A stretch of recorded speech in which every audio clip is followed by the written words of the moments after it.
Hey guys, give me a minute.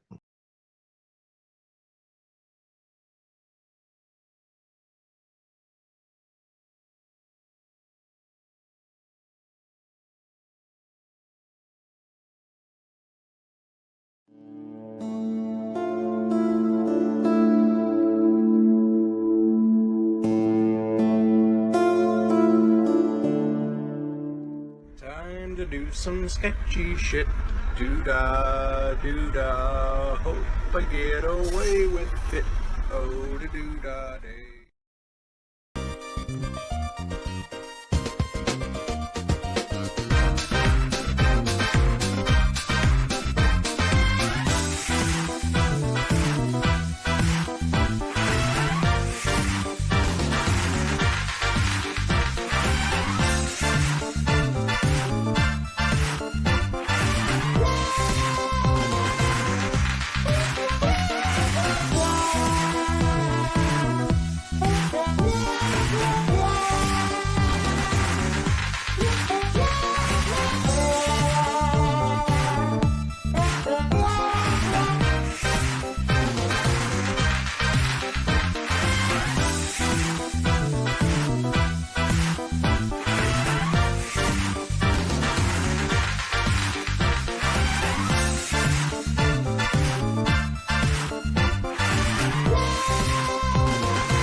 Absolutely typical.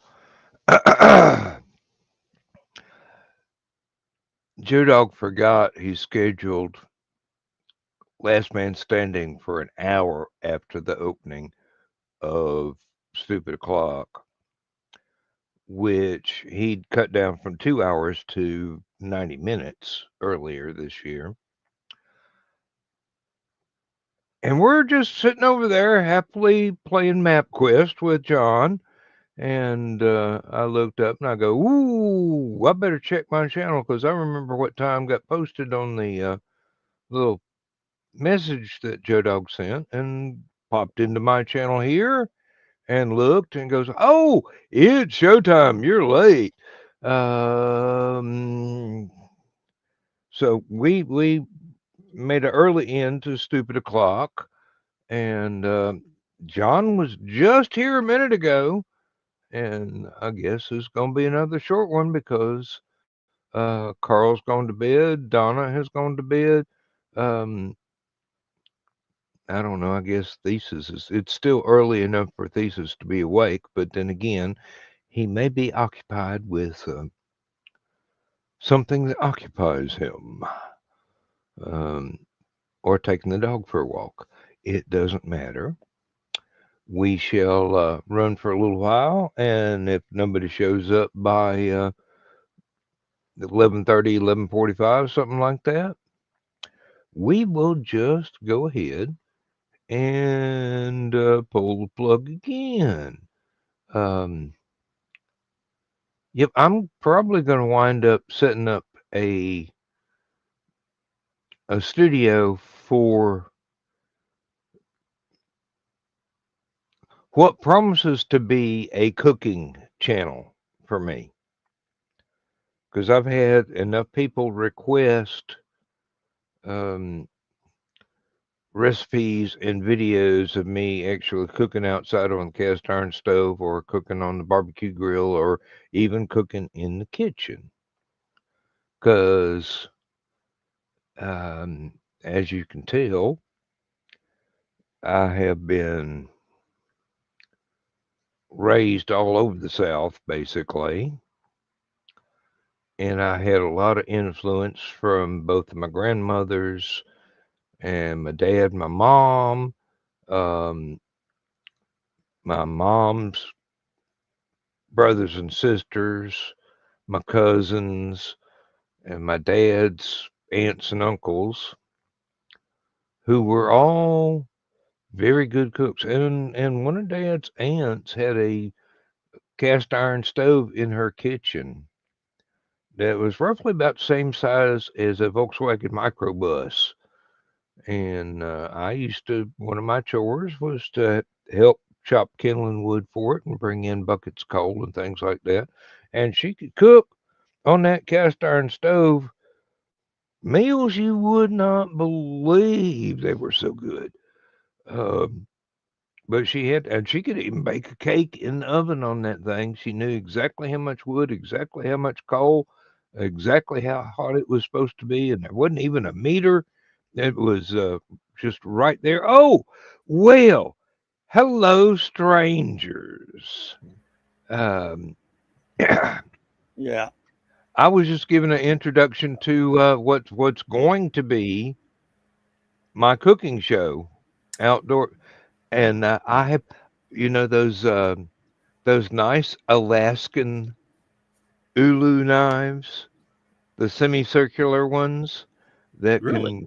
can, take the head off a polar bear if you throw it just right at 50 yards. Uh, and I got the handle engraved Captain Dan's, and the blade is engraved outdoor cooking. Okay. Just so you know, you need a really good cutting board for those. Okay. Because it'll go Yeah, right I've got. through the little 3/4 inch bamboo cutting boards most people have. It'll go right through one of them. So I believe I can be a little bit delicate. Besides, I can get them at the dollar store at the end of the road. You Mm. know, three for five Yep. dollars. But your show may wind up being the Captain Dan hacking a cutting board every week show instead of cooking. So you It like it'll instead of be that. it'll be what it is. I mean, I'm not trying to um compete with Cowboy Kent or Why the H not? family because he's got 50 years of experience on me. Dan, let me give you a phrase that you need to remember. When you cut through the cutting board or you lay your finger open or whatever, well, that didn't work. it'll, be, it'll be more like, I think this thing's getting dull. I didn't realize it was going to go through that. I have to sharpen it up again. Um, no, there are several people who do cooking shows on YouTube, and I watch a Little great Gagnon. number of them. But and they're I've got I'm gonna have to go with the camera in the kitchen and make some oyster stew and film that because outdoor kitchen, it's February. No. Um, You never know. That's, hey, even next week, it's not finished yet either because there's a lot of stonework that now, I see, need to you do. need And you need to start your show with that. So, building your out, go out and film yourself building your outdoor thing in the well, middle with snowball fights and everything. there's not that much of it left to do. It'd be mostly uh, watching a redneck try and assemble stovepipe and nail on a piece of tin and paint stuff up and install lights and stuff like that. I don't know that it would be that interesting. If I could probably pull it off for one episode to fast forward through or use it for beginning credits. But Yeah, anyway, I've got a request from the H family in uh, Bristol, England. Mr. H does not like seafood. Mrs. H said, "Yes, send me your oyster stew recipe. I'll make sure he tries it." So I got almost everything I need to make the oyster stew. Um, it's only going to be a small batch, just enough for me and Lindsay. It's not going to be some huge. Um, Yeah, that's my problem. Whenever I start a pot of gumbo, it gets bigger than everyone. Um, yeah, it's that. Well, I do the same. I do it the same with my chili. I'm going. Oh, I'm only going to put in half a pound of meat. I'm and only then going to put in 1 can of tomatoes. I'm on. Yeah, and by the time I'm finished, three you pounds of need beans, and that's you need an extension on the crock pot, basically. Uh, All oh, right, now you got me hungry. I know what I'm going to go make. I think I'm going to I go make did. me some tater soup. there you go. I just made some yesterday. How funny. Well, the thing is, I was thinking if you can make potato soup, you can make oyster stew, you can make clam chowder, you can even vary the recipe and make the um what's the one with the red sauce? It's from New York. Um Oh, it's from New York. Who cares? Um, no, it's very good.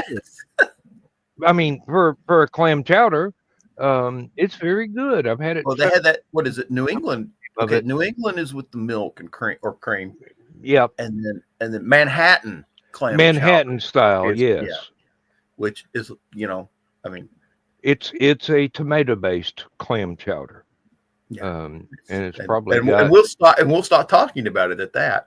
Um, well, let me just say it's probably got a lot of Canadian whiskey in it, but Well,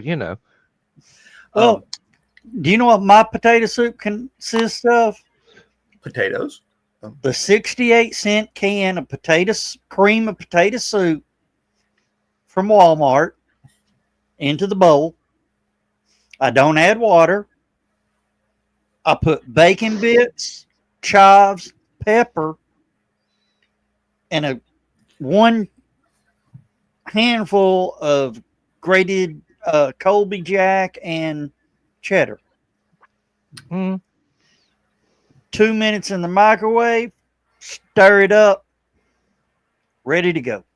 Okay. Let me I tell. don't believe I can. I don't believe I can really market a No, you cooking can't show market it. using a microwave. Let me. I was going to tell Joe this. My dad died right at the end of January, and Oh man, I had to go down to Biloxi. Barry? Barry? Help. No. Joe, my dad, not. my Oh, mom. okay. He died right at the end of January, and I had to go down and help my brother and family clean out his apartment and everything. Sorry to hear about that, man. And but we all kind of divvied up stuff that was in his apartment, and I got Grandma Tony's boiling pot for doing shrimp and crab and all that sort of stuff like that. Whoa, that's what 2 acres tall. Yeah, it's you can. Let's put it this way. I can remember that thing when I was a kid, and they had like the old Ford, like Galaxy 500. You know, the kind of car that took 2 drive. The reason driveways are 100 feet long nowadays is because of this car. You could park one of them in a 100-foot driveway, and Dan's laughing. You needed to Knows turn exactly around. what I'm talking Yeah, I grew up on a farm. I know this drill. and this we call it a gumbo pot, but she never actually cooked gumbo in it. It was for boiling all the seafood that went into the gumbo. But we used to joke about she could park a car in it. It was like a second garage, and it's okay. So I inherited that, and I got my dad's DVD collection. Were you disappointed by the lack of porn? Strangely enough, me and Dad had similar taste, but it's kind of funny. It's like if I were looking at movie A and the movie B and said, okay, I can only afford one, and I bought movie A, okay, Dad's collection has movie B. We did not plan this. We did not coordinate. It just turned out that way. So it's kind of funny. I've got half of a DVD classic collection. He's got the other half. So yeah, it worked out. So how many westerns are in there? Quite a few, but mostly war movies and stuff like that. So Yeah, Dad was that way with the paperback books that he bought. They were mostly either spy novels or war stories, and or both. See, and then I've got strange. It's kind of funny. He was in the military, and he was big into Boy Scouts at the time. And then, of course, I joined the military, and Jake, my younger brother, joined the Marine Corps, and his oldest son joined the Marine Corps. So between the four of us, we've got a lot of military gear hanging around at the house. And I kind of inherited a bunch, and it's kind of funny. I've got some of my dad's old stuff, like Vietnam era. It's stuff that, and it was hilarious. It was stuff that I didn't need anymore because the Army changed their camouflage pattern. But some of the stuff I had was brand new. It's just the wrong camouflage. So it was no longer uniform. So I need to get rid of this. And go, I'll keep it. Oh, sure, no problem. And so I found all that stuff at his apartment. And it's like it came back to haunt me. And hey, if you ever decide to take up hunting, yeah. But then now it's no fair using the C4 that you liberated from the Middle East to go fishing with. Depends on what you're fishing for, Dan. Well, I'm sure that the lakes in Tennessee don't have too many submarines. Okay. Now to be fair, okay, I was born in Biloxi on the Gulf of Mexico. Yes, we did see the occasional shark, and so. Well, that's what 12 gauges are for. It's 16 gauge actually, 12 gauge a little big. But have you ever been able to find 16 gauge ammo anymore? Strangely enough, it is quite popular down in Biloxi. I have no idea why. Going to Walmart, they got 16 gauge ammunition all over the place. Good God, I need tons of it. There you go. Not literal tons, but it's unavailable up here in North Georgia. That's because where you're at. I mean, it's either 12 gauge, 20 gauge, or 410. That's all they've got. If you go down to Walmart, they got 16 gauge in Biloxi, Mississippi. In Biloxi, yeah. But that's a little bit far for me to drive, but I might commission somebody. It's if I'm not mistaken, if you drive as fast as I do, it's about 8 hours from where you're at. I don't drive as fast as you do. Okay, so it's not too. But on the bright side, 20 hours from where I'm at. Biloxi is a nice tourist location. Lots of casinos. You can go down there, do a little gambling, do a little buffet eating, and buffet eating does sound good to me. Gambling. The casinos are just fun. You don't really have to gamble, but there's like the Beau Rivage. I know most of the casinos down there. If you are playing the slot machine, which doesn't cost a lot, get you about $50 in quarters and play the slot machine. They give you a card. You go in, you put your $50 whatever in the machine. It gives you a card of $50 credit on it. So when you go to the machine you want to play, you put that card in there and just start playing the machine until it either runs out of money, or if you win anything, throws it back on, gives you credit on the card. Oh, okay. So they don't have to move a lot of dimes, nickels, quarters, dollars. Exactly. I imagine up in Cherokee they're using something similar. I mean, I've got people that I used to work with at the factory. They go up to Cherokee a lot for the casinos, and I'm going, yeah. And then there's this one guy. There's this one guy that plays scratch-off tickets, and it takes him like 3 hours for a 30-minute drive to get home because he pulls into every convenience store and gets another scratch-off. He will win $300 to $3,000 a week. off of scratch-off tickets. Well, if he ain't spending $3,000 a week on them, he's No, doing pretty good. Yeah. he might be spending 500 and winning 300 to 3,000. So he's not losing an awful lot, but it's like every day of the week, and he's hit the lottery 2 or 3 times. Yeah, The card slot machines just aren't as fun. I disagree for one reason. Having the bag, you always had to carry a cup or a bag of coins with you to feed the slot machine. Well, that takes up a drinking hand because you got one hand on the lever, one hand putting coins in. Well, now if you got the card in there and just running the lever, you've got a hand free to drink alcohol. And the reason I brought this up is, as long as you're playing the slot machine, there's a nice little girl comes around asking you if you want a drink, and it's free. Oh, okay. Free beer. I'm in. I'll wait for her to make her rounds and to let her see me pull the handle. And strange enough, I never really win at the slot machines, but I never really lose. So I just cruise with this. I can sit at a slot machine for 24 hours and not lose. Okay. But I can't win. So but the drinks are free, so it is a minor win. Oh, Rob, I'm an old hippie person, so yeah. And what's wrong with hippies? They have the best dope. Not anymore. Not anymore. Gotta get that from Medicare now. I'll holler at you guys later. I'm fading. All right. Yeah, I always put Joe Dog to sleep. Yeah. Good night. All right. I'll see y'all Thursday night. You may want to sort of keep an eye on possibility of popping in to a live stream about 4:30 on Wednesday afternoon. Wow. I should be awake by then. Wow.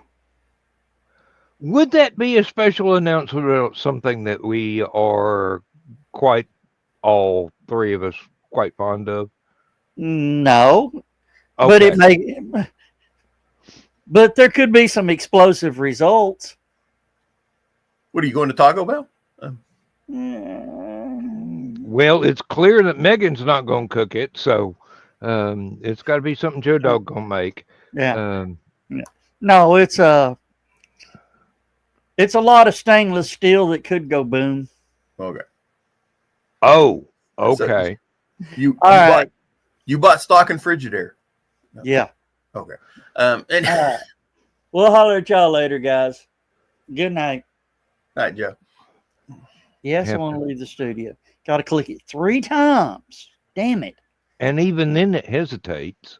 I'm going to have to talk to him about making a studio for the cooking channel. No, go ahead. Pull us both up. No, I like this one better.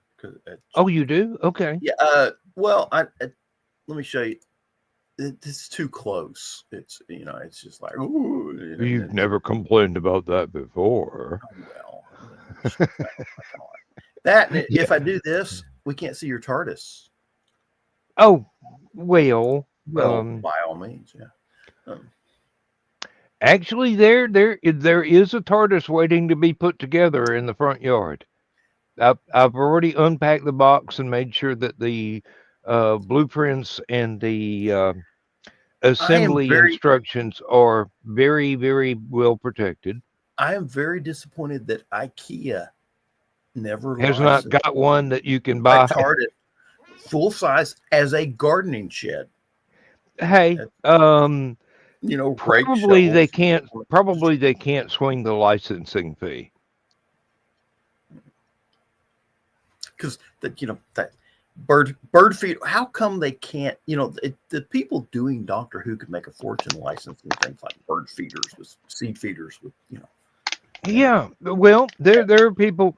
There are people that have their own hand-built, easy to assemble, and very easily portable in a van or a truck TARDISes that they can just wheel in on a cart and set Because the floor plate of the thing down, and then put it together, I put the roof on, and the roof holds it all together until the end of the convention. They take the roof off, all four sides fall outwards, and they flat pack it again. I have actually thought about at one time or another. You know how people have these brick mailboxes out in front of their house, Yeah, making one that looks like a TARDIS but just taller, and you open a door and there's where you put the mail. You know, yeah. I mean, you could do that. just It, change the lettering so instead of saying police box, it says mailbox. yeah, and use the little telephone door on the left front door as you're entering for the mailbox itself. Um, if you're going to do that, a lot of people will give you comments that suggest you should have used the um, red pillar um, Royal Mail post box. Strange enough, I know somebody that was selling those for a while here in Chattanooga. But Well, they had the old phone booths too. The red. oh yeah, British. there's one right across from the taco stand that doesn't have parking in the back. Um, it's sitting in the parking lot of a flower shop, actually, and it has not been converted into a trade-a-book booth, which a lot of the original red phone boxes over in England have been. Just a little share library. You go look and see what they've got. If you see something you want, you pull one out and put a donation of another book in there. It sounds like it'd be something really great to have at a convention. Oh, that apparently the company that was selling the phone booths that I was mentioning went out of business. They have cleaned out their junkyard. Well, there you go. They either got melted down or No, I thought I probably sold them. Somebody bought them. I always thought it would be cool to have one of those in a restaurant as an actual phone booth with a hardwired phone just for the retro feel of it. They used to have this low-cost spay or neuter clinic that I right next to it that I used to go to all the time if I needed pets spayed or neutered. And apparently, they have closed that building and are renovating it, and there is an asbestos sign on the front door. Whoa! You don't want to go too close to that without N95 mask. Warning asbestos. Yeah. You remember when we were kids in public school? Oh, yeah. And the ceilings were covered in asbestos, and the pipes for the radiators were covered in asbestos, and nobody thought anything about it. Because we still had, the back in those days, they still had the steam radiators for heating the classrooms. And those things were just, all the pipes that ran to the steam radiators were covered in asbestos. I know. Insulation.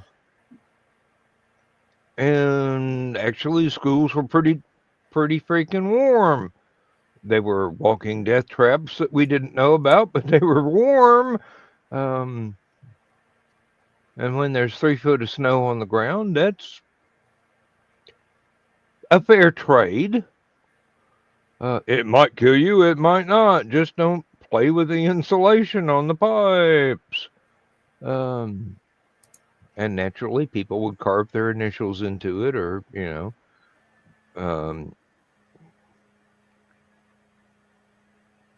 anything like that. The 60s were a very different time from the 70s and every decade in between then and now. Well, these things, they happen. I mean, time passes, civilization Says it progresses. I haven't seen an awful lot, but people are slow to be convinced to change. Although conveniences and inventions come around very quickly and either stick around for a while or vanish very quickly too.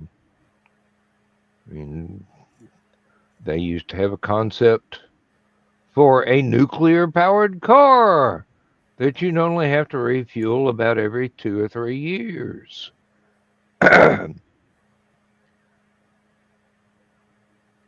First time I heard about that, I looked at it and go, looks cool.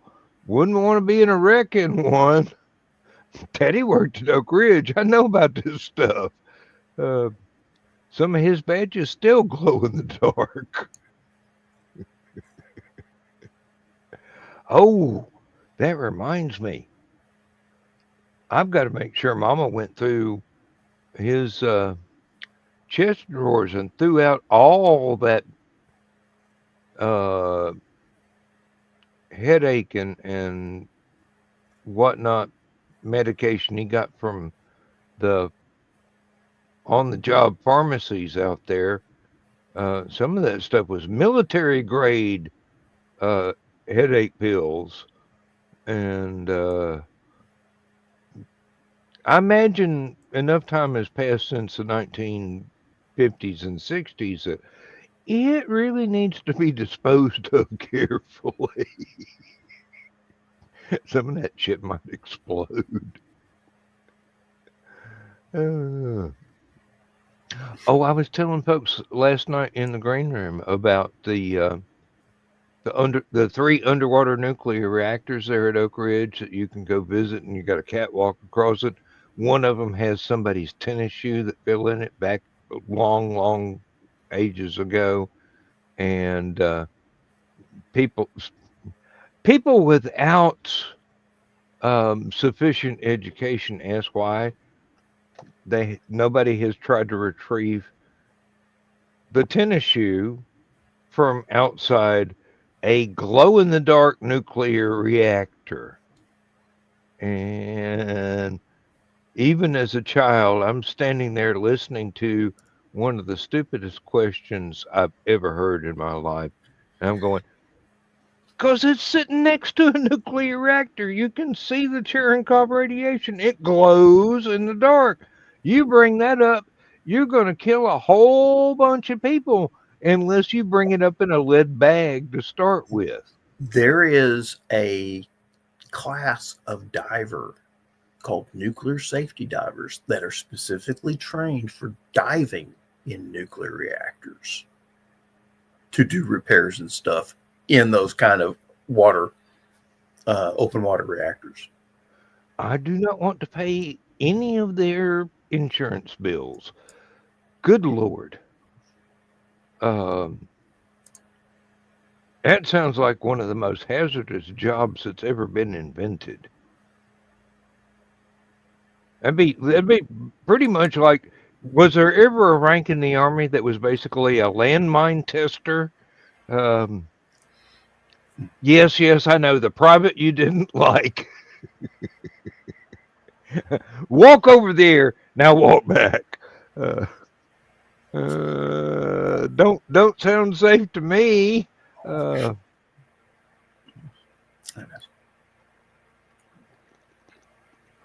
Apparently, though, once they shut down the reactor, the water itself is not terribly radioactive. So, well, that's why they're underwater. It is a radiation dampener. Right. So, yeah, just because they're 3-headed fish in the cooling pond outside does not mean that they're dangerous in any way whatsoever. And the swans with fingers are not a statistical fluke. They're just a mutation. A natural mutation. It's sunspots. It's got to do with sunspots. It's got nothing to do with the nuclear reactors. And basically, the most famous power plant there in Oak Ridge is not nuclear. It's a coal-fired power plant. And I think Dad worked at their machine shop for a while. Of course, he also worked at the Y12, but he's the only man that I've ever heard of that quit working at Y12 as a machinist because the work was not challenging. It was all well established technology and systems 20 years older than he was. I mean, this was where they refined uranium for nuclear bombs, and they never changed anything. And Dad's going, I quit building jet airplane parts for and helicopter parts to come up here and work with this antiques. No, I'm going back to University of Georgia, and then I'm going to go find a place that's building, making parts for fighter planes and Air Force cargo plane. Yeah, and that's exactly what he did. We sold the 100-acre farm that we had. We went back to Tennessee for about 3 months. Dad said, "Screw this. It's not. It's just too old. I've already done all this stuff back in the day." Went back to Georgia, and he started working at machine shops that actually gave him challenges and let him grow his skills. And by the time he retired, he was one of the most respected machinists that anybody knew. And I worked with people at the factory. They were in the maintenance department. They had actually worked with him at some of these machine shops, and they go, "Oh my God, he could do anything." You just hand him a blueprint and a pile of metal and stand out of the way. Um, you remember when C5As were blowing the cargo doors off and crashing? I think it was mid 70s or something like that. They Something just like decompress and fall out of the sky. Dad made the replacement door latches for them. He didn't design it or anything. He just made the actual physical parts from somebody's blueprints and designs. And they stopped falling out of the sky. Wonder why. Um, Thanks, Dad. Did a good job. Still miss you.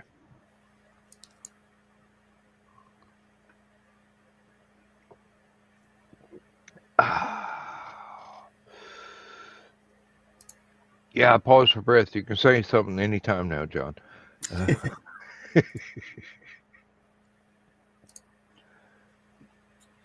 Oh, let's see. I was kind of reading some news stories.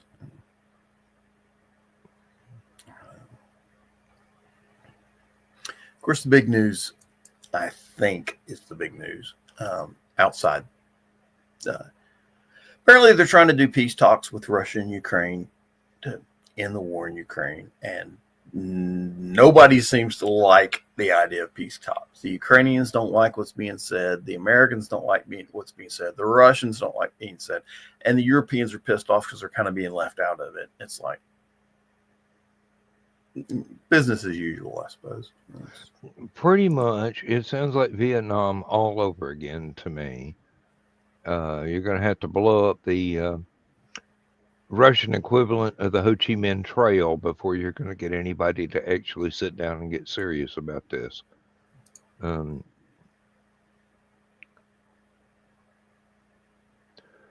Gonna take a whole lot of gasoline and ammonium nitrate for that to happen. And yes, I do know how to make stuff. I grew up on a farm. I was told what not to do. I'm of the opinion that we need to start giving Ukraine whatever it needs to cause as many casualties among the Russians as possible. And eventually the Russians will go, "Hey, guys, stop letting the Iranians kill our invasion force." And we'll be like, "Stop sending in an invasion force." You know, it's... Yeah, y'all just go home and leave us alone. We need to bleed the Russians. That's all there is to it, because they're not playing civilized. Well, they're not playing with a full deck either. No. The whole thing was like, oh, we're superior. Oh, fuck, no, we're not. And now it's, oh, fuck, we've shown the entire world that our equipment's crap. And we've been bluffing the U.S. all this time. And, oh, God only knows what, if they even have any functional nuclear weapons nowadays. Or if it's all been sold by the Russian military black market for scrap, or fuel tanks filled up with water, or even maintained. It could just everything be rusting away. And the explosives in nuclear weapons do have a half-life. They do. The batteries need to be changed. Batteries need to be changed. Just all sorts of things. For all they know, they hit the launch button and it's just going to detonate right there in their silo. I'm sure they're made to survive being hit from the outside, but being hit from the inside is a whole different prospect.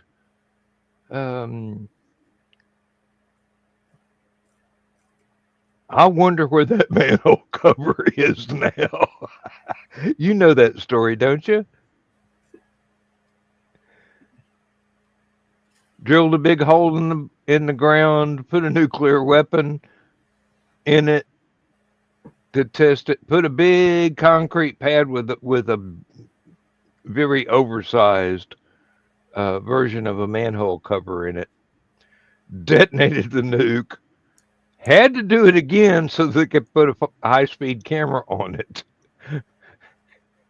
Showed up in one frame of a super high-speed film of the bomb going off in the concrete cap and the manhole cover going up. Some people theorize that it vaporized in the atmosphere, and some people have calculated that it was actually moving fast enough to where it was out of the atmosphere before it could get hot enough to vaporize.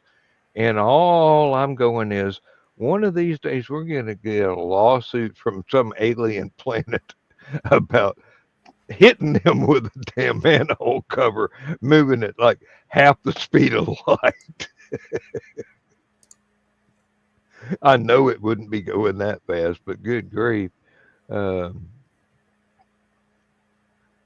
It was probably the first thing that the U.S. ever put into outer space. I started to say orbit, but no, it didn't go into orbit. It was going to keep going. So unless it has hit something by now, it's going to keep coasting along until it does. And that may take a long time, given us how empty space actually is. I mean, we don't call it space because it's crowded. All these sci-fi movies with the asteroid belts just being basically like a big bowling alley, that's bullshit.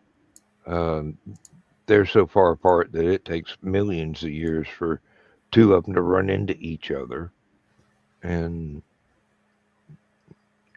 the solar system been around long enough to where some of those orbits have stabilized and they're never going to hit anything else unless something comes in, like a comet or something comes in from outside, or there's some freak gravitational alignment between two planets, one inside, one outside, that changes the asteroid's orbit and causes it to do something unexpected. That thing that's supposed to get really close to being able to hit us in 2035, 2032? I don't remember. I'm going Yeah, I'm probably going to be out of debt by then. So, sounds like the right time for somebody to end the world because I've no longer got any bills to pay. That's why I keep using my credit card. I'm just going to take me longer to pay that shit off and put off the end of the world. Uh, Fate will not allow me to be out of debt just in time for the world to come to an end. As long as I stay in debt, y'all are safe. Um, it's worked so far. Trust me on this. It's worked so far. We're still here, aren't we? Uh,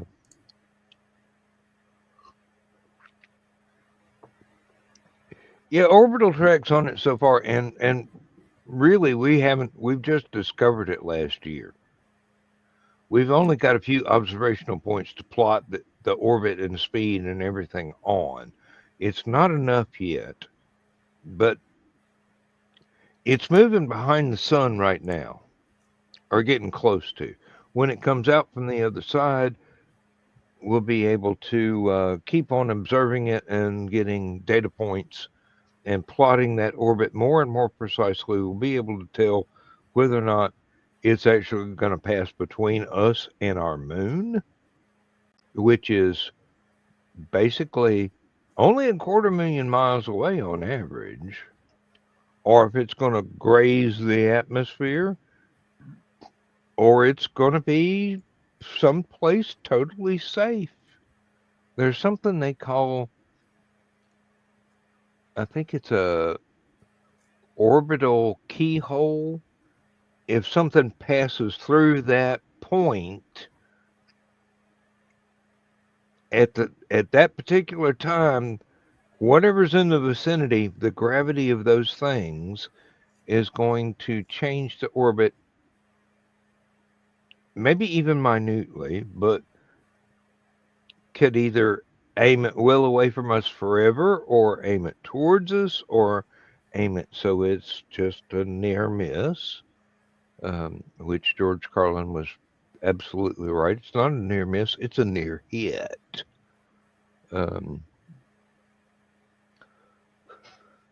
we've already gone 47 minutes of you sitting here going, Dan, will you shut up so I can talk?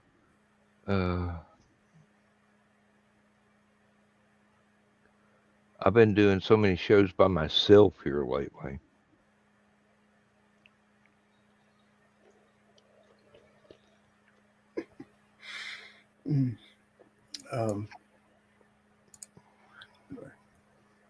People keep sending me stuff, so I'm sitting here like, totally bored with me, but still on camera. No, I'm not bored with you. I'm just bored of me. Actually, I'm just kind of sitting. Well, I've got some good news for you. Uh-oh. Sometime in the near future, there's going to be a nice little Cold War spy story coming out that you might enjoy reading. Ooh. Ooh. And it's written by somebody you know and can get an autograph from in person. And actually, I happen to have an advert for it here somewhere. Well, play the advert. I will indeed. There you go. Now, folks in the studio audience, we'll be right back after this. It's only 58 seconds of your life that you'll never get back, but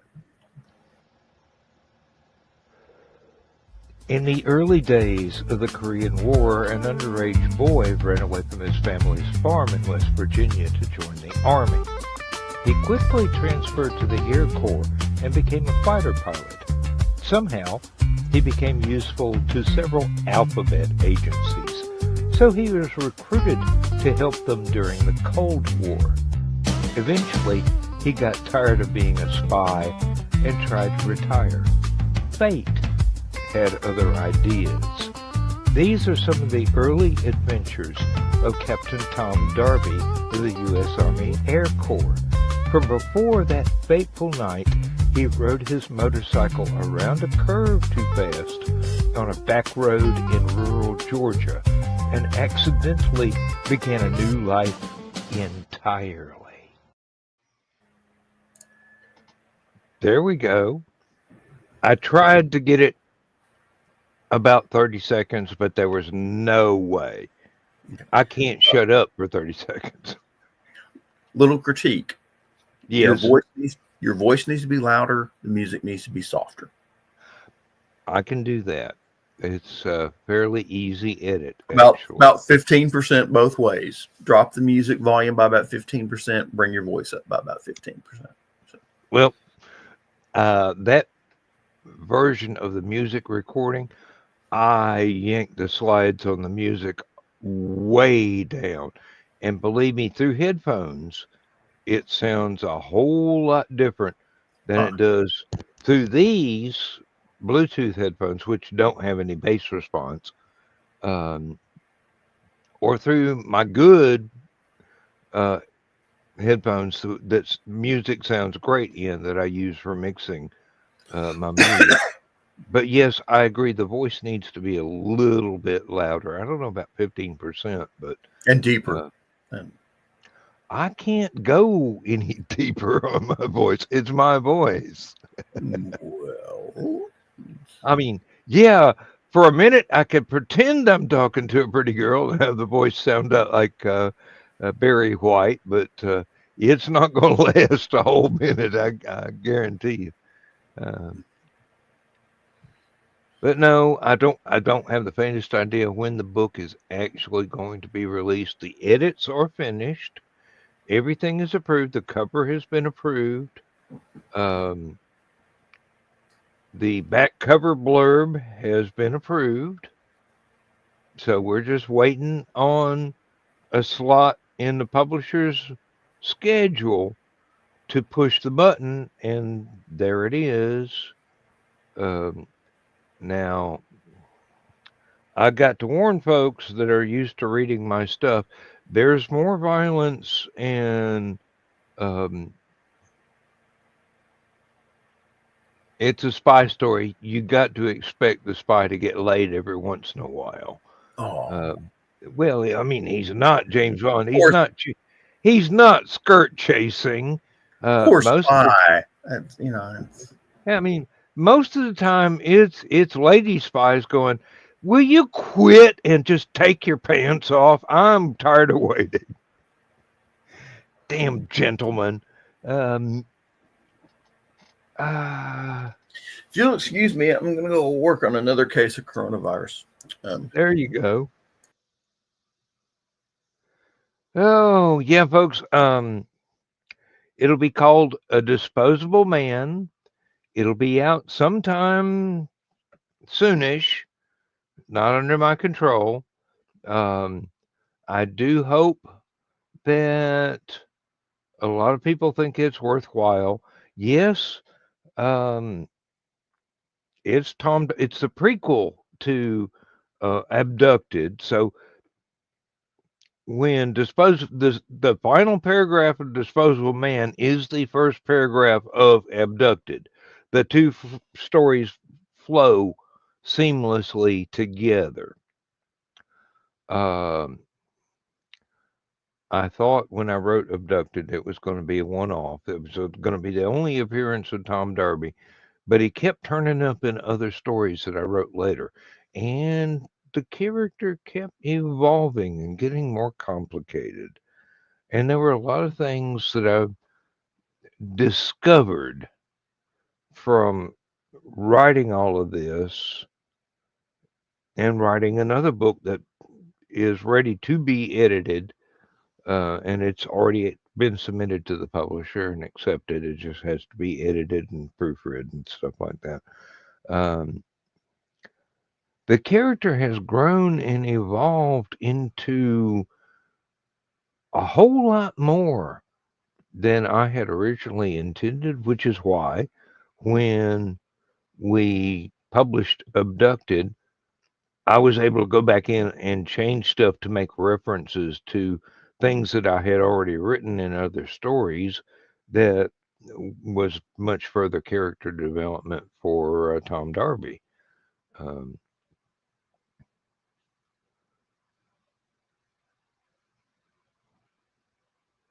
no, I can't tell you right off the top of my head what year and what make his Harley Davidson was. All I know is, from what I remember, he bought it brand new while it was still in service, and it was his go-to vehicle. Um,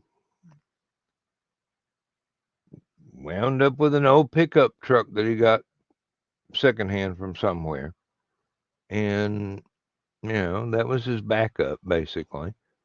Um, had a few flings as the reluctant spy, and settled down and married a young girl, well, his age girl, and outlived her, became a widower, and things uh, kept on happening to him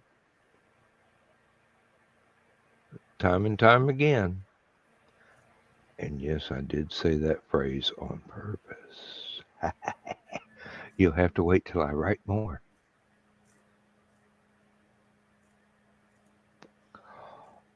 He does show up in the fourth book, Fly by Wire, as an old spy. Very old. And the alphabet agencies he worked with, some of them are real and some of them are fandom.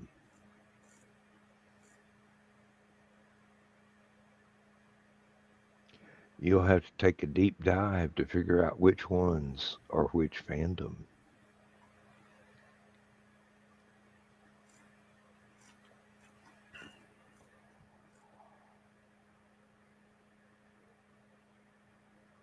And yeah, I did do my usual literary character reference dropping. And some of those even became speaking characters. But I did my research. I read everything that I could. I picked up their speech patterns. I wrote everything as close as possible. If you've read my Spaceport Boy series and you enjoyed the Sherlock Holmes stories, it's the Sherlock Holmes story that's in Tales from the Marinevere in Volume 1. You'll realize when I do my research, I do my research thoroughly. So, yeah. We're good to go on that. They're subtle enough to where I won't get sued for using somebody else's character, especially since it's been in the public domain for longer than I've been alive. And we'll just go. No, Tarzan does not show up. I haven't written a story with Tarzan in it yet.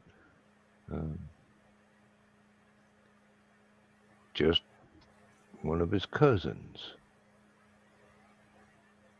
And if you don't know that, a little reference, it'll throw you for a loop.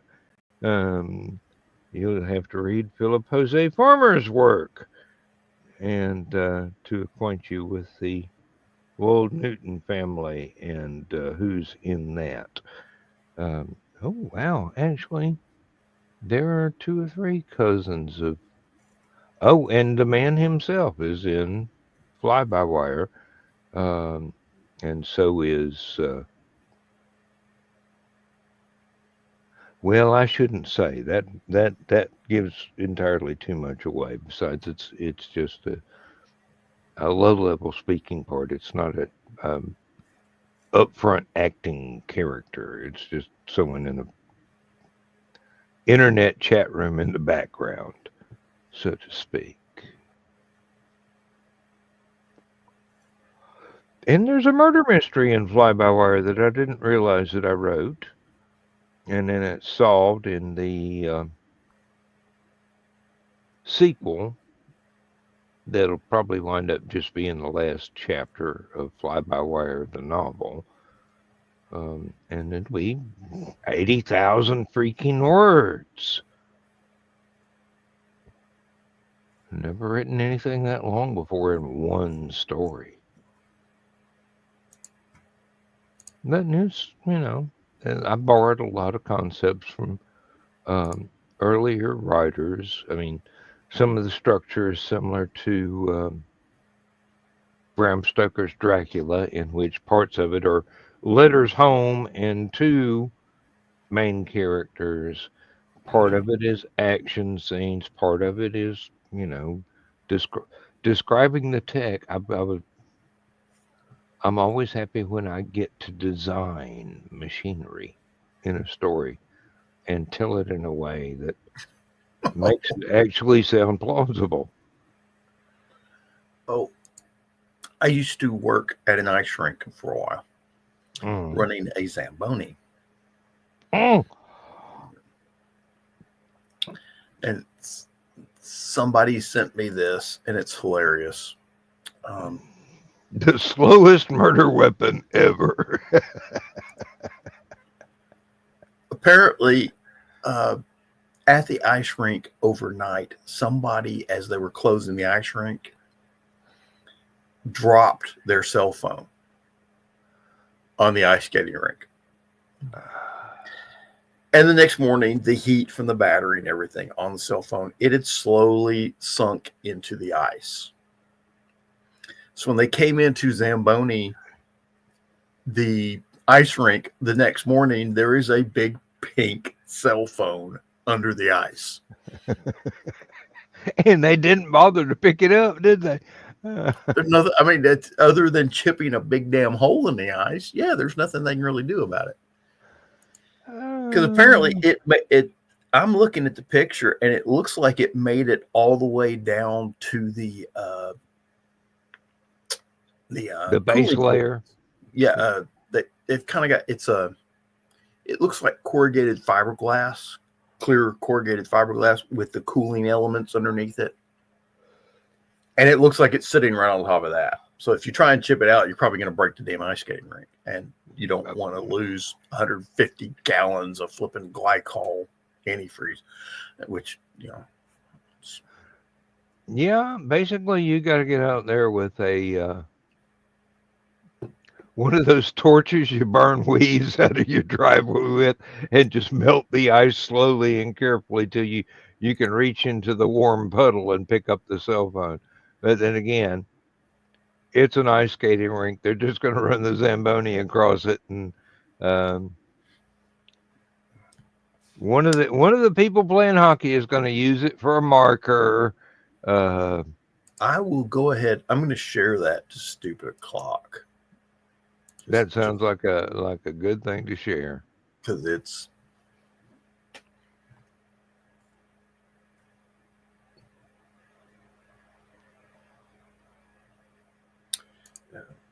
so what was it I was reading today? They did a big survey. Amazon did the survey about who do you want to play the next James Bond. And I believe it was almost 80% of the people said they want Henry Cavill. For those of you He's who don't rather know, tall for James Bond, but yeah, he can make it work. But he does have the look, and he's pretty. And if you saw him in there's a movie out called The Ministry of Ungentlemanly Warfare. Yes, Where quite he familiar with that. plays another historic character that would have been James Bond. So that's well, the guy he plays in the movie was actually supposedly part of the inspiration for James Bond. So, well, there were a lot of people attached to the division of dirty tricks. One of them was Ian Fleming. Another one. strangely enough, Ian Fleming is in the movie. There's a character that plays Ian Fleming in the movie, The Ministry of Ungentlemanly Warfare. Another one. This is Commander Ian Fleming, and he's Another one was one of our favorite movie actors of all time, Dracula himself from the Hammer horror films, Christopher Lee, which surprised the absolute dickens out of the director of the Lord of the Rings movies when he found out that Christopher Lee had actually met Tolkien and actually knew exactly what it sounded like when somebody got stabbed in the back and their lung punctured. And I want you to imagine what it feels. I want you to imagine what it sounds like when you stab someone in the back. He goes, "Oh dear boy, I don't have to imagine." I mean, this is Christopher fucking Lee. He's just way tall and a legend in everybody's mind. A legend in his own time for sure. Gus March Phillips was the character that Henry Cavill played. He was the leader of the Operation Postmaster raid. And you could almost see this guy being James Bond. It's just, if you ever. Yeah. Have you looked into Operation Mincemeat and the Man Who Never Was? That was another good one. Yes.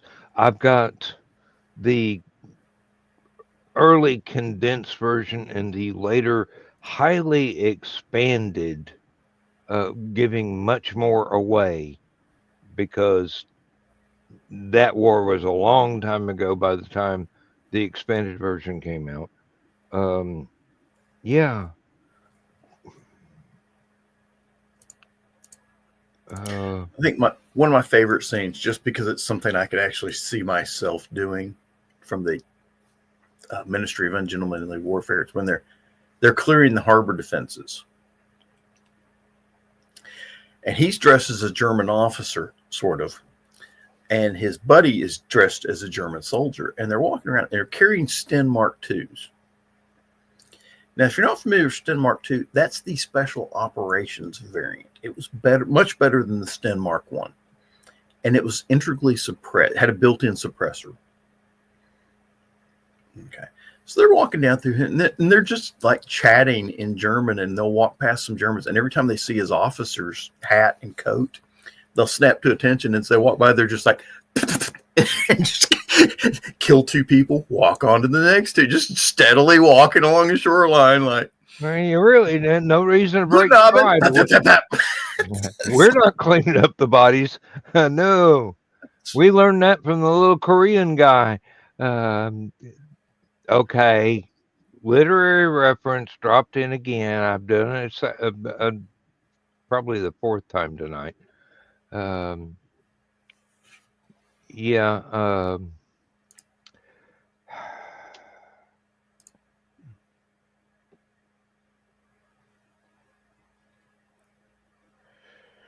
Oh, one of the other famous lines from that movie. What the hell happened to your nipples? It says, would you mind disconnecting the batteries? I'm afraid they left it switched on. And they had been interrogating one of the guys, and they had him chained up to the wall. And he's sitting there.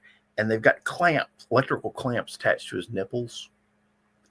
And the whole time they've been talking to the guy, he's just very casual, British, talking to him about and the whole time, there's a machine next to him that's hooked to a battery that has been electrifying his nipples through the entire conversation.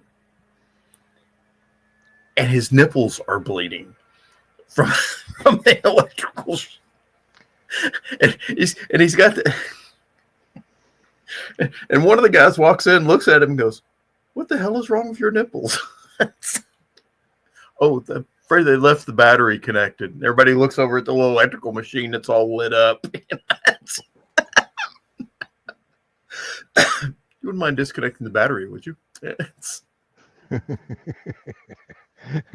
Yeah, I'm afraid if you take these clamps off, I'm going to twitch.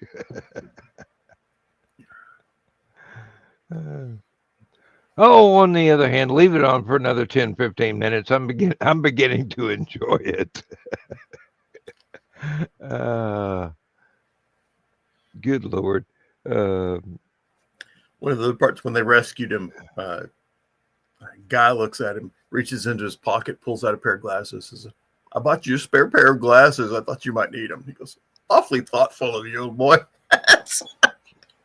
And he's still chained to the wall with electric. Hmm. Yeah.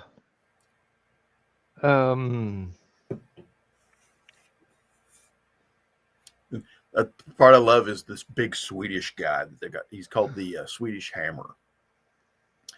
Comes in to rescue the guy, and he's sitting there with he's got a suppressed pistol, the Sten, knife, and a hatchet. He's just killing Germans left and right. Comes in, and he's sitting there killing them, and he kills all the Germans. And the guy, and he's sitting there chained up to the wall, and he looks at him, and goes, "Do I know you?" And the Swedish guy goes, "Oh no, I'm just one of the guys that got recruited to recruit you." And he introduces himself, and says, and looks at, and one of the Germans is like moaning on the floor where he stabbed the guy. And he goes, "Excuse me just a moment."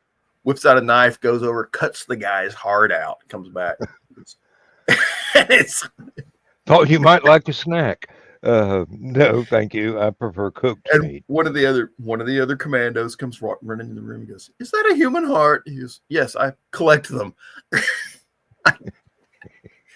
He says, "Well, it's a Nazi heart. I collect them." Yeah. Damn. 2 more and I get the coupon book. Oh, it's a funny. It's totally not. It is based on a real commando thing, but they've taken incredible. It's Guy Ritchie. Yeah. And so he's just taken incredible liberties with it. Well, I mean, reality can be improved on with humor. I'm a firm believer in that the best war stories aren't written; they're interviewed. That's just.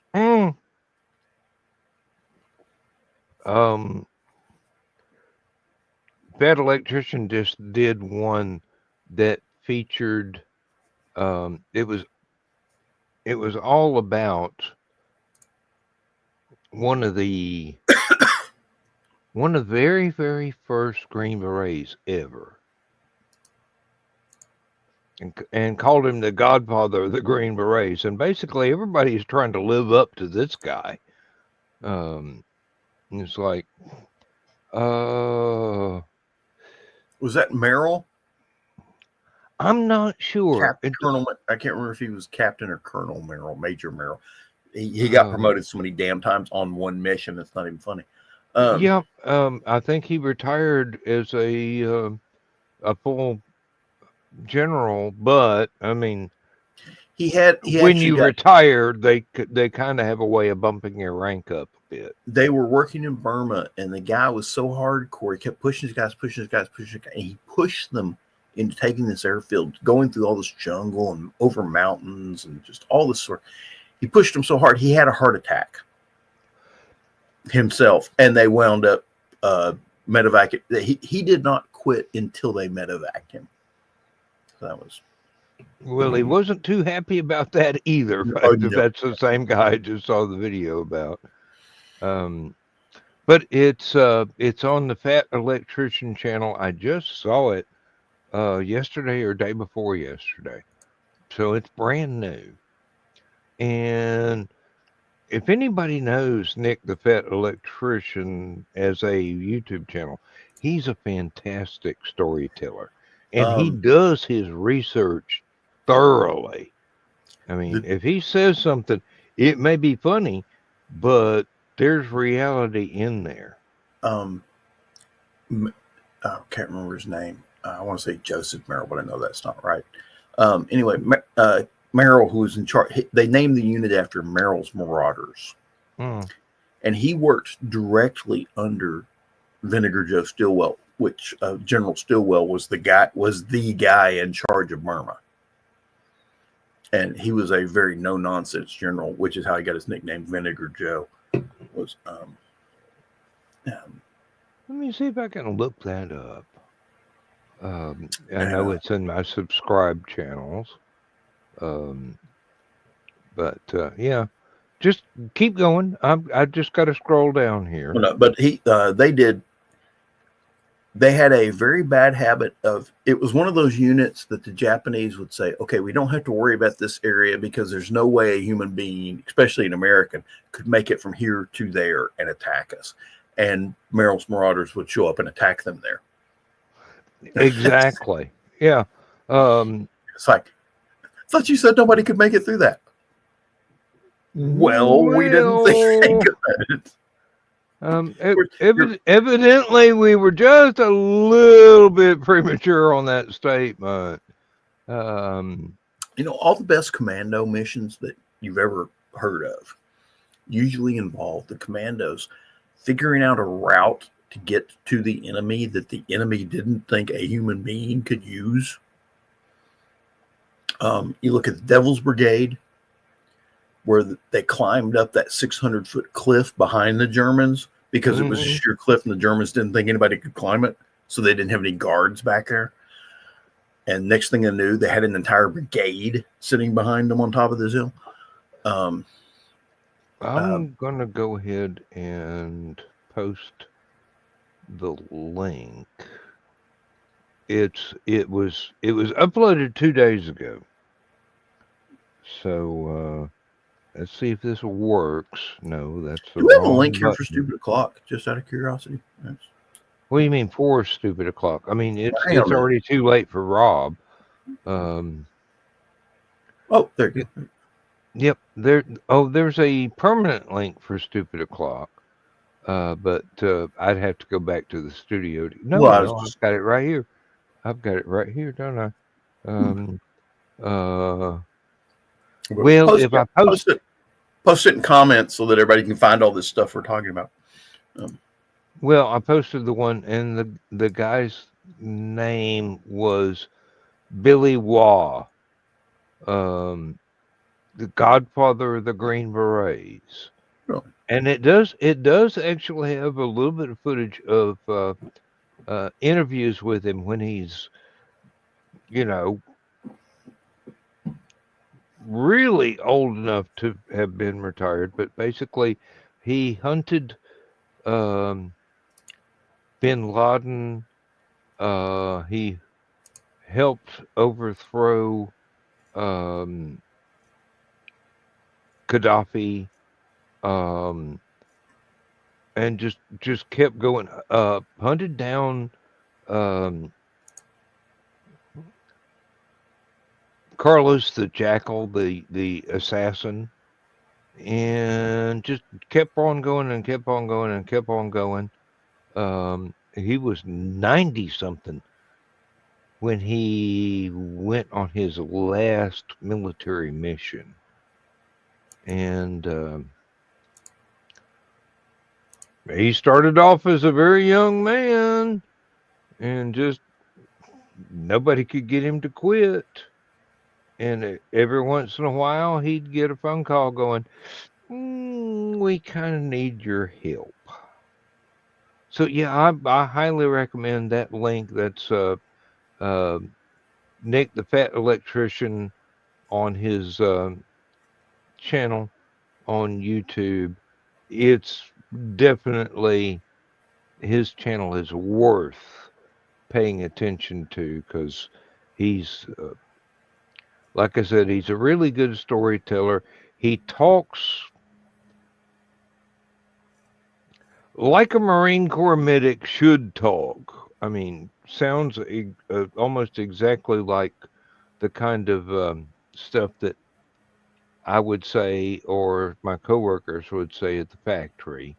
Just no holds barred, and quite funny. I highly recommend that channel. I highly recommend lots of channels, but that's neither here nor there. Yes, Hallowcon. The stupid clock has already been gone. Why are you giving me an alert now? And Thesis's show has already been and gone. So yeah. Um, okay, I'm just gonna kill that channel. Well, I'm gonna delete that tab right now. I'll wait for Nick to post something. But yeah, great storyteller, great historian. Thoroughly researches everything. And his wife is really cute too. But don't tell him I said so because I want to stay alive. Um, man got more guns than I do. Shit.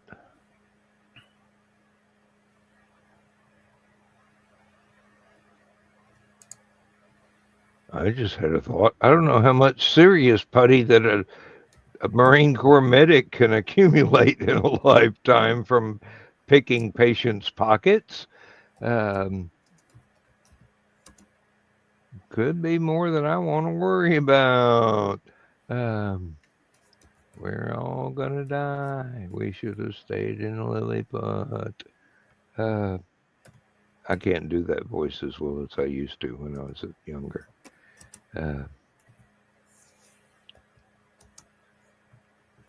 People have asked me to do voice acting on stuff, and I'm going, I've really only got like 2 or 3 voices I can do.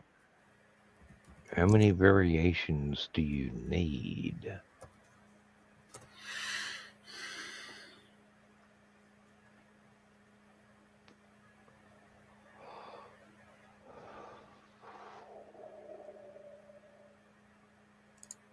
Wow, we've already gone an hour 22.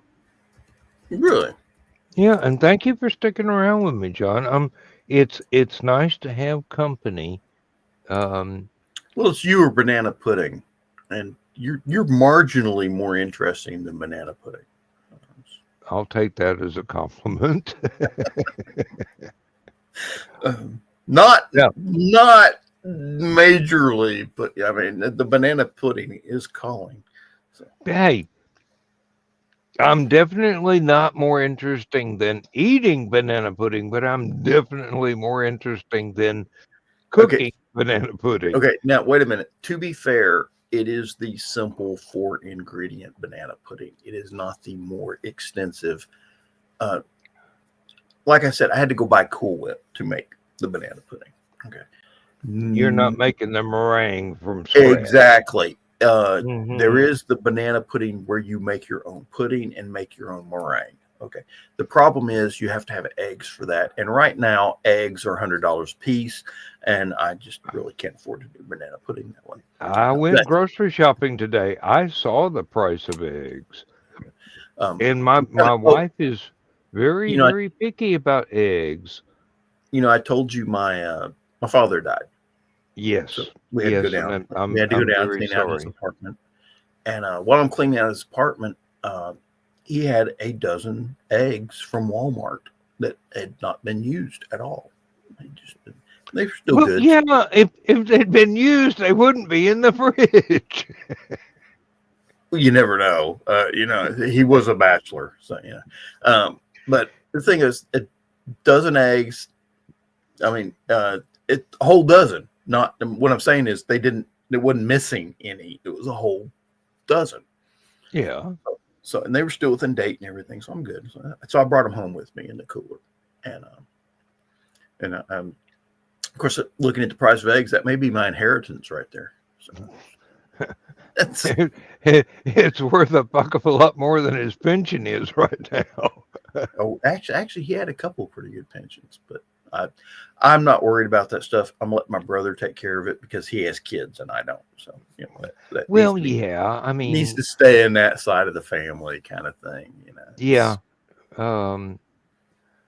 It's like his daughter went to University of Alabama, so they need all the help they can get. For 2 reasons. One, I'm glad Josh is not here right now to hear you say for that. 2 reasons. for two reasons. One, university is expensive, and two, it's Alabama, and it's like going to university in there probably includes crayons. And Wait a minute. I went to University of Georgia. They gave us our own crayons as soon as we walked through the damn gate. And it wasn't even the big box. It was just the little one. I tell that joke because my brother Jake was a Marine, and his daughter, of course, went to University of Alabama, and I'm like, boy, that's like, Hey, everybody needs snacks. What you talking about, Willis? It's kind of funny though. I don't know if I told you this about my trip down there. My first stop leaving Ringgold, I stopped at the Buc-ee's.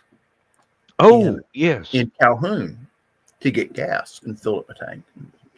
I'd never been to a Buc-ee's before, so that was my first trip to the Buc-ee's. So I went in and looked around, and while I would stretch my legs a little bit, looked around, paid more out. Got back on the road, made it all the way to Auburn, Alabama, which is just this side of Montgomery. And refuel. And strange enough, they have a Buc-ee's there. So I stopped it, and sure enough, it's almost exactly the same. I mean, same setup. I mean, it's just amazing how it's like a golden pantry, but it's much bigger. Yes. So I went in, got gas there too, and made it all the way to almost about 25 miles north of Mobile. I stopped at a little gas station, and it was a Circle K gas station, and I saw a bunch of trucks and stuff in there. So I figured it was a good gas station because it was, you could see all these. It had a lot of customers at 5 a.m. Oh, that must be a good one. So I pulled in there to get gas, and it turns out it was not a good gas station. It just so happens there were a bunch of contractors in there getting together to go do whatever job they were doing, and that was where they were getting their sausage biscuits or whatever. It was at this little truck stop gas station. And to give you an example of how good a gas station this was, it's raining a little bit, not much. They predicted rain, so I'm up underneath the awning pumping gas in my truck, and water's dripping off everything from where it had been raining. I'm not paying much attention. Something's not right. I'm not sure. It's just I'm tired, so I'm not paying much attention to it. And there's water dripping off the hose for the gas pump, and I'm looking at it. It suddenly occurs to me this does not look right because the way this water is pumping is dripping off the gas pump because it's not in the right spot. If you're dripping, it'd be at the bottom of the hose curve of the hose. Yeah. Curve of the hose. It's dripping up by the handle. Look, I put my hand down there. It's gasoline. The flipping joint right at where the pump handle is, there's a joint that hooks to the hose, is leaking gasoline while I'm pumping gas. So I'm finished. Good thing you don't smoke. Really. And I'm almost done. So I finished, put it up there, and went in and told the guy, "Hey, your gas pump out there is leaking in the handle." Oh. So he walks out there with a little yellow flag, puts it over handle, says, "Don't use this one," kind of thing. Yep. 5 minutes after you leave, he takes the yellow flag off. Oh, it was actually kind of for a little hole in the wall place, actually kind of nice because it had the truck stop in the back for fueling trucks, and they had sausage biscuits and all. So it wasn't a bad place, just a hole in the wall. And got my thing there, used the bathroom, got my coffee, left. Finally made it in through Mobile and got into Biloxi and hooked up with my brother and said, "Hey, where are we going?" It's kind of funny. I drove all the way down there and didn't know where my dad lived. Well, you do live a long, long way away from there. I knew about where he lived. I could get you within a mile, but so I did. And the bad part is my phone quit working. My truck talks to my phone. My phone is a pay by the minute phone kind of thing, So in the 8 hours it took me to drive to Biloxi, it had drained all the minutes off of my phone. My phone is no longer working as a phone. Just talking to my truck killed my phone. So I get down there, I pull into McDonald's and hook into their Wi-Fi and use the Wi-Fi to talk to him on the internet instead of by phone. One thing interesting, though, I have a track phone. My smartphone is a track phone. I'd hate smartphones, and I just wish it were just a regular phone. I don't need all the internet. No, there's no need to apologize. We've only ever owned track phone cell phones. Yeah. So you get your car. For those of you who aren't familiar with track phones, you might be watching this later. You get like 60 minutes for 3 months or not. You buy a card, you put it onto your phone, and you get like 60 minutes for 3 months. And then it adds up. If you use 60 minutes, you can go buy more. If you don't, you've got 60 minutes rolls over to the next 3 months or whatever. And but they have a new thing. It's kind of neat. You can get unlimited data and texting. You get a card for unlimited data and texting for $15 for a month. You get a month's worth of free unlimited. So I've been getting one of those to use on my truck, basically. What we do is now, if they combine the 60 minutes for 90 days and the unlimited data and text for 60 days for like $40, I'd buy that thing in a heartbeat. So what we do is every February we have to re-up our track phone. So you do it for a whole year?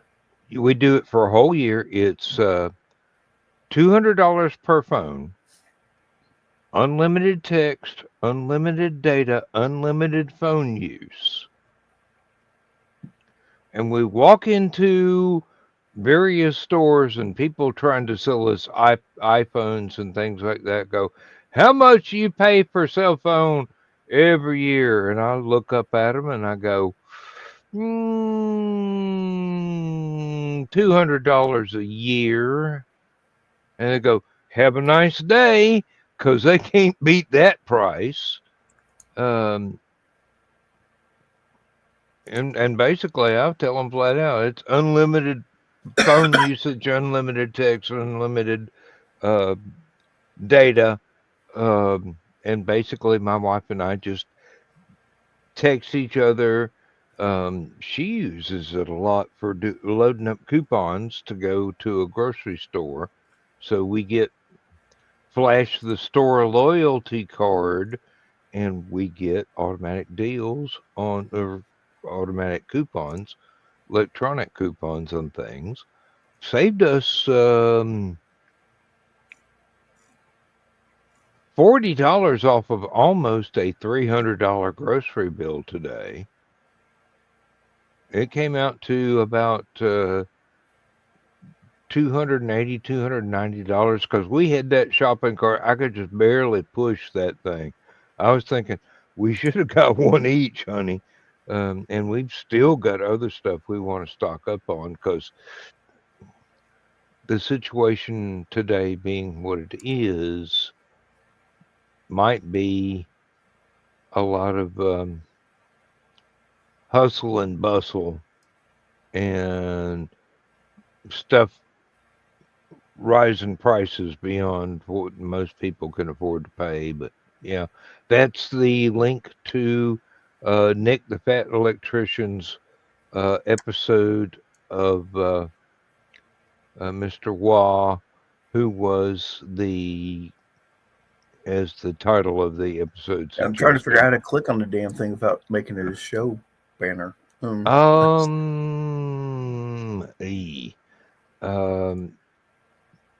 about if I try and put it in the private chat? I may have to pull the channel back up, but that's all right. I can do that because it's a recently closed window.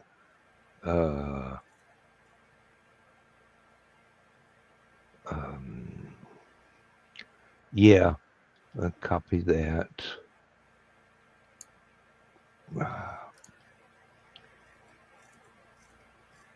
link address and come back here and go to the private chat. And once again, it's not shift, it's control. And obviously I'm out of control. So there you go. You should be able to click on that and not have it show up in It is now a link. Yes. Yep. So there you go. Once again, cancel that tab. And good God, we've got an hour and a half. You want to keep going, or you want to go watch that video? I'm good either way. I can watch it later, but I'm good either way. I don't know why Joe Dog scheduled Stupid O'Clock for only an hour tonight instead of an hour and a half. But Joe Dog's been really stressed out here lately. And some of the showtimes have not been the usual ones, and some of the links have been a little bit wonky. But, it's Joe Dog. We know he's stressed. He's got Hallowcon to worry about. Him and Chris have got to worry about a lot of stuff. You're the Hallowcon chief of security de facto, basically. So there's stuff you've got to worry about too. And I'm just this guy that shows up every year and goes, "Is Megan cooking? I like her food." And last year, unfortunately, it was somebody else, but he was a really good cook too. Although Megan is fun to hang out with. I was kind of busy being a attending pro last year rather than sitting at a vendor table the entire time with next to my wife and just peddling my books that way. Did manage to sell a few, hoping to have the next 2 out before this October. So I've got copies of both of them to sell there in person, or tell people, hey, this is a link where you can download the ebook.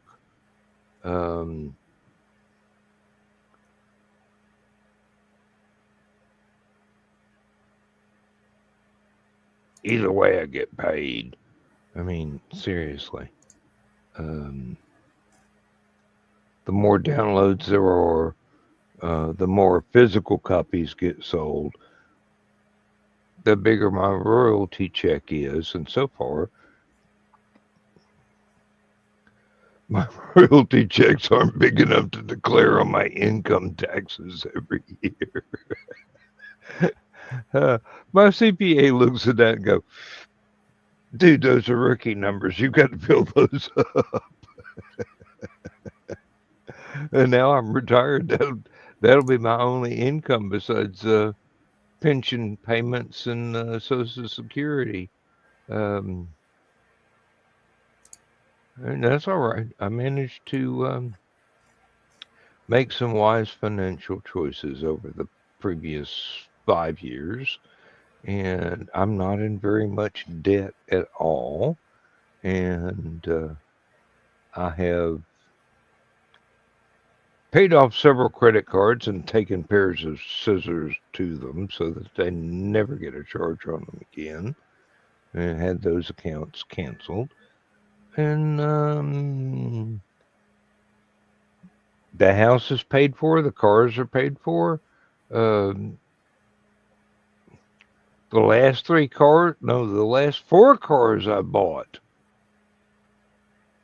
they were paid in full at the moment of purchase. I'm not taking out bank loans on anything. I'm not putting up another mortgage on anything. I do have um, expenses at builders supply places for working on the outdoor barbecue grill area and for repairs to the house. But this is something that everybody has to go through. If you're a homeowner, you've got to learn a little bit about plumbing. You've got to learn a little bit about wiring. You've got to learn a little bit about this. You've got to learn a little bit about that. It's all part of owning a home and trying to maintain it in a condition that will last you until you are no longer here to worry about it and last long enough for anybody that survives you to live in comfort and relative security for as long as they continue. Right now, my biggest problem is my oldest daughter wants my books when I'm going. I'm going, wait a minute, honey. You're going to have to outlive me first. Uh, it's not that I want to be buried with the books, but uh, I don't have any plans of checking out soon. And family genetics gives me another 40 to 50 years. And I'm damn near 70 already. So I may be wandering around with a walker going, where the fuck am I and where did I park my car at some convention when I'm 112 and people are going to go, who's the old fart? And oh, that's him? I need to get an autograph before he dies, which will automatically raise the repurchase resale price of my books.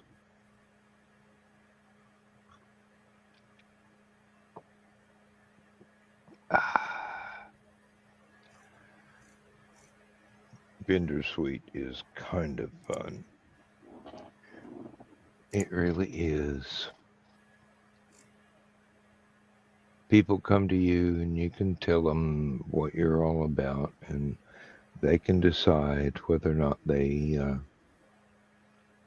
are willing to spend their hard earned cash and help you go. And it was a lot of fun being one of the guest writers at Hallowcon this past year. I was up there with Stephanie Osborne and other people who I highly respect just as much, and it was fun. I'm sitting there at the table and not doing an awful lot, but I did manage to sell some books, and Lindsay managed to use her vendor's table and sell enough to offset the cost of the table as well as the gas for the trip and a little bit more for restocking. But we can't find somebody for fall that can come and make sure the cats are fed. She may not be opening her vendor table until we can locate a cat sitter, basically. And none of the kids are close enough that we can ask them to do it. I mean, I really could ask my oldest daughter because she does live close enough, but She's got children that have constant doctor's appointments and things like that because she she helps raise and she adopts kids in very bad situations and gives them a good and decent home. But some of them do have medical conditions that are quite expensive and involve frequent doctor's appointments and things. So, you know, she might have to drive a little way and um, be hard to balance being here at the time that Lindsay's got the cats used to being fed to making sure that this child or that child or another child is at their doctor's appointment at the correct time. And really don't want to ask her. I know she'd want to do it, but I really don't want to ask her because she's got a much busier schedule than I do. Now, the girl that had been taking care of the cats for us has become a school teacher. So in the fall, she's going to be at the school with her students and not be able to come to the house here, feed the cats first thing in the morning, feed the cats in the afternoon. Lindsay's got them used to a certain schedule. We can't just fill up big bins of cat food dispensers because we live right next to the woods, so we have raccoons and possums climb the chain link fence, eat the cat food, and then climb back out of the chain link fence. Plus, we also have to put the dog into a kennel for a 4-day weekend.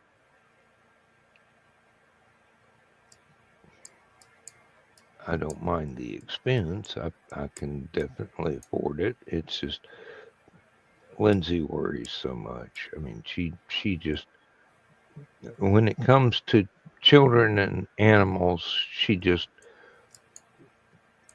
throws her whole heart into that equation, and it's, you know, she worries the entire time we're away from the house.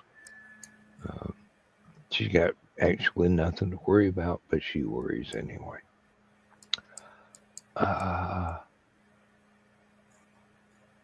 Oh,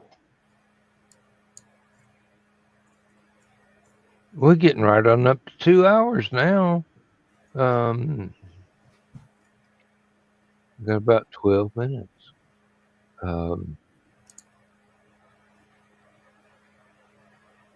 Let's make Dawn do a hula dance and put her gloves on. All right.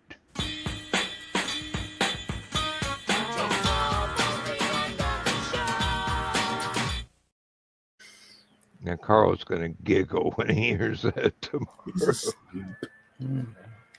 I know, but he always watches us on the Sunday. Usually after he gets home from the grocery store. He does his grocery runs very early on Sunday morning, and that way he avoids all the crowds at the stores.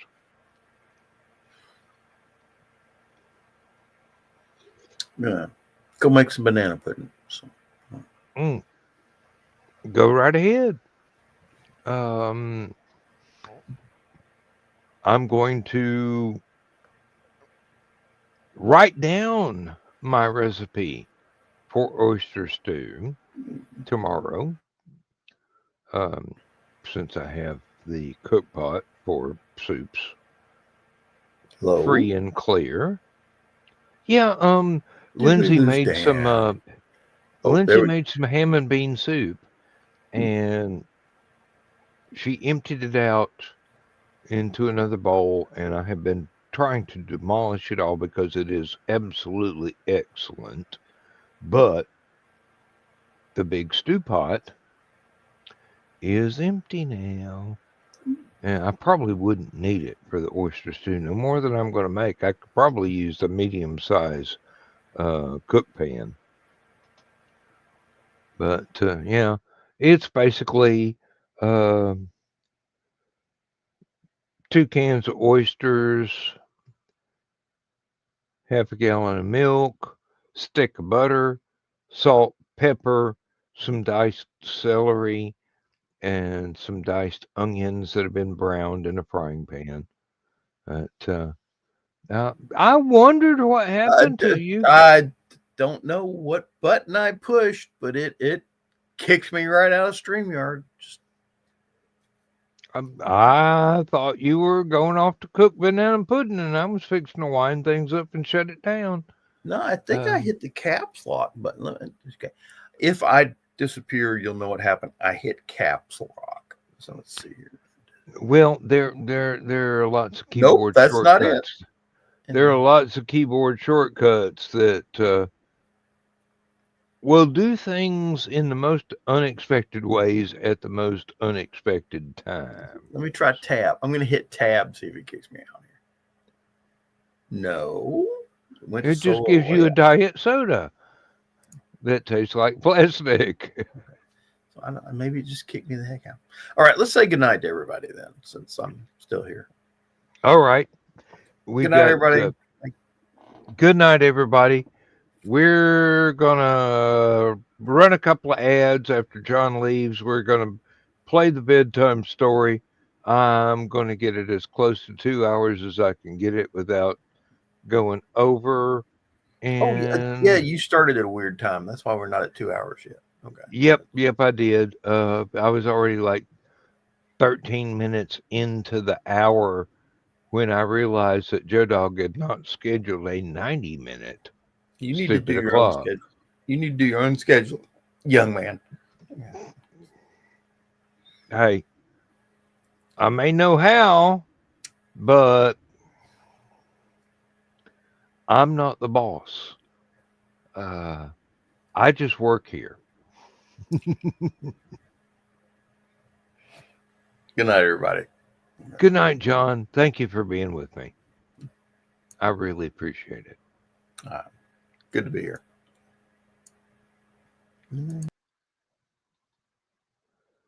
And we're just going to go ahead and play 3 ads here. Of course, all of them are for me, but my damn show, like I said, I've been left in charge and unsupervised. Now you see what you get. Hello, I'm Dan Hollifield. I'm the senior editor and publisher of Aphelion Webzine, the world's oldest free creative writing e-zine since 1997. Since then, we have helped over 500 amateur writers learn what they needed to turn pro. www.aphelion-webzine.com and read not only what we've got going on right now, but 28 years worth of our archives of stories. Thank you very much.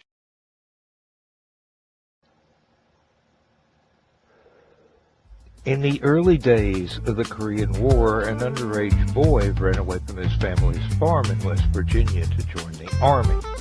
He quickly transferred to the Air Corps and became a fighter pilot.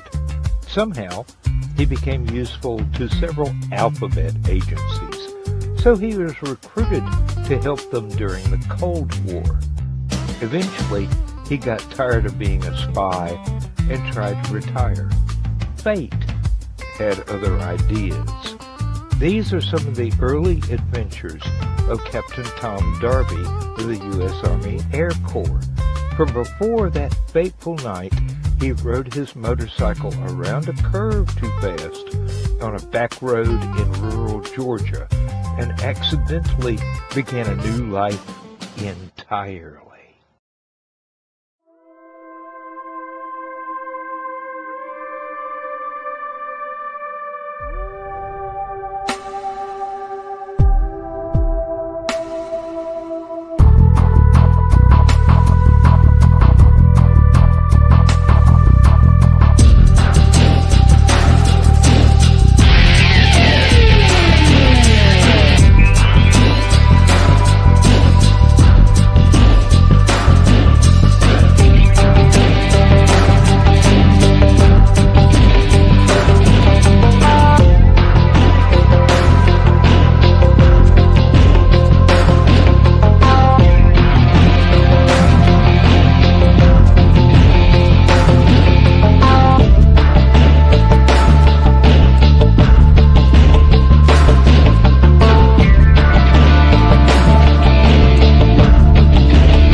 And just to clarify matters,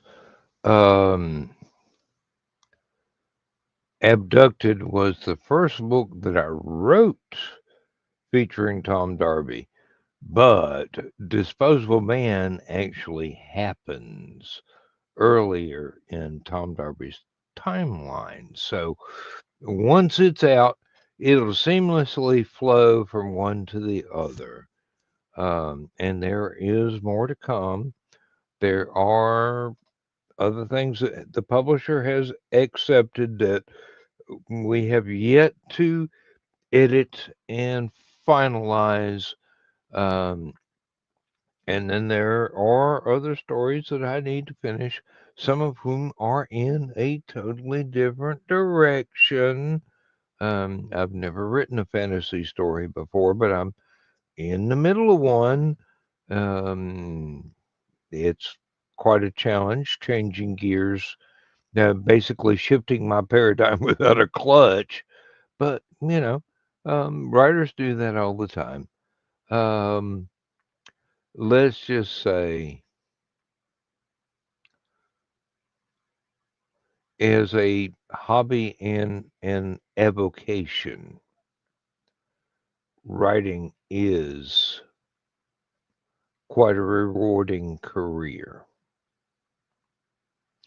I've run Aphelion for 28 years now.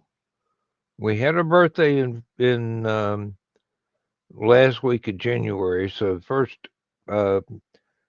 issue this year in February, we were up and running on 28 years. And let's see, today is, well, right now, Eastern Standard Time, it's the 23rd, but we started this show on the 22nd. And in 7 days, 8 days, actually, first Sunday in March, the next issue is due to come out. And there are plenty of stories that have been submitted. Now, I'm going to have to not put a whole slew of them in there, otherwise I'll run out by July.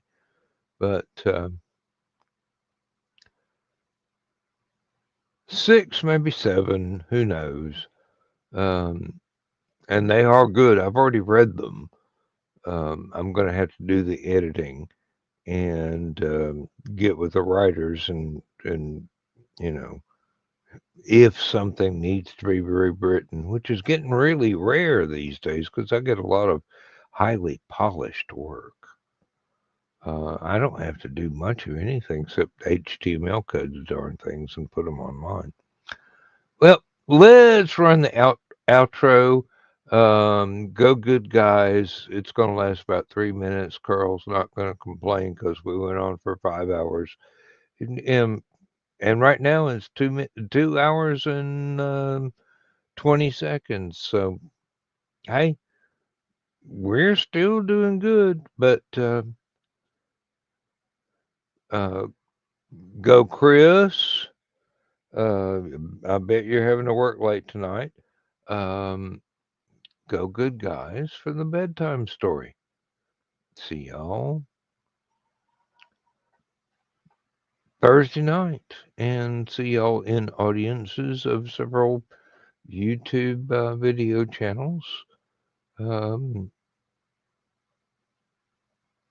as the opportunity presents itself between now and then. Good night.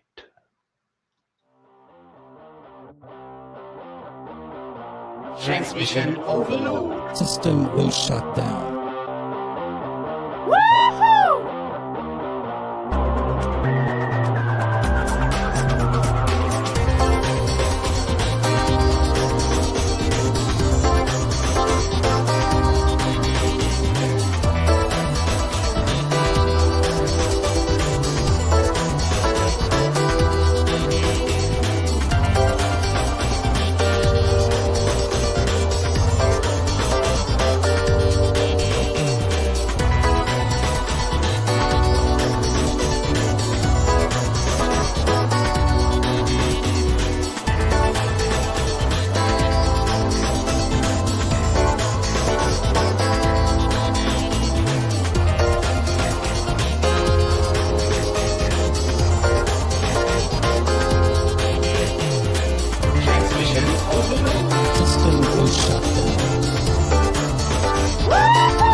System was shut down.